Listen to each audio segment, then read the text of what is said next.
How you going? It's Rick Neuenhoven here again with another 3-minute video, and I'm sort of in the dark, aren't I? So let's see if this helps us a little bit more. So I hope everyone's having a great day. I had another good day, so that's a win.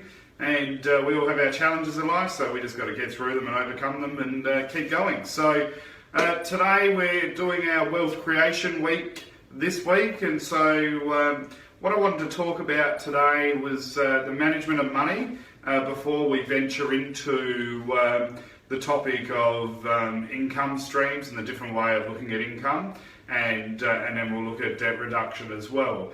But today what I want to talk about is your budgetary way of managing your money. So in other words, what am I talking about? Budgets. What else am I talking about? Cash flow, right? So there's no point us looking at debt reduction or looking at different forms of income if we have no idea what is going on in relation to our financial situation. And that's why cash flow projections, budgeting is fundamentally important for us as individuals as well as for people in business.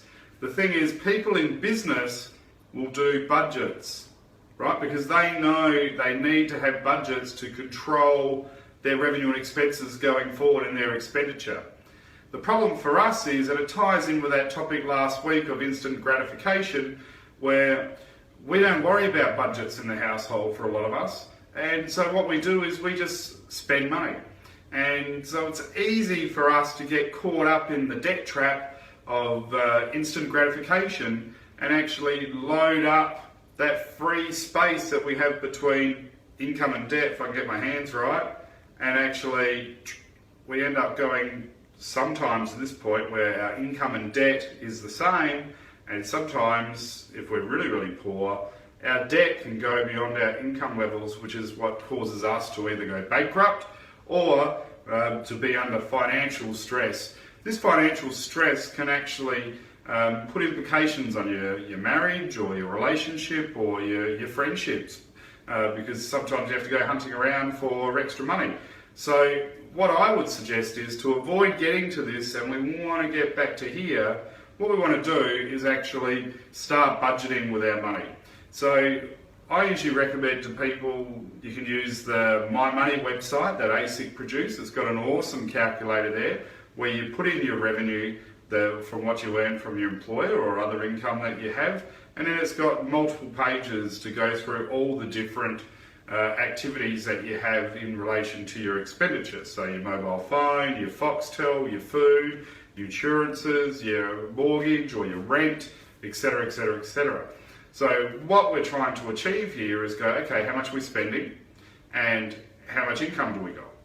So once we've got that, then we can actually look at how do we adjust it to actually create that buffer between our income and our expenses. We want this gap as big as possible, because then when we've got the big gap, that means savings, which means we can either then funnel that money into the house, or we can funnel it into a personal loan, or we can actually just save for something that we want to buy. It could be an asset, or it could be a holiday. So, because we've got to remember there's certain things with budgeting that we want to make non-negotiable. One of them is you still need to have a bit of fun in life. So Bank SA always had a great ad in relation to that, in relation to mortgages, where they had the couple sitting at home bored out of their brains because they're up to debt in their eyeballs and they aren't able to do anything. So we don't want a budget that's unrealistic, which is going to limit your actual fun in life. However, you do need to compromise as well, because you can't actually create a budget where you actually are just spending everything frivolously and then complaining that you aren't able to save any money. So we need to find compromise. So that might be if you're drinking excessively too often, which is a common complaint for a lot of people, well then what we might have to do is actually negotiate and reduce the amount of alcohol we're consuming. So go through the luxuries. Sometimes refinancing is a good one too, but we'll go into that in another day. So the other interesting tidbit of information here is, if you're in a family household, don't be afraid to actually include your children or anyone else that's reliable on your income streams into the budget. I used to lecture budgeting at TAFE, And that was one of the fundamentals to teaching budgets, was include everybody.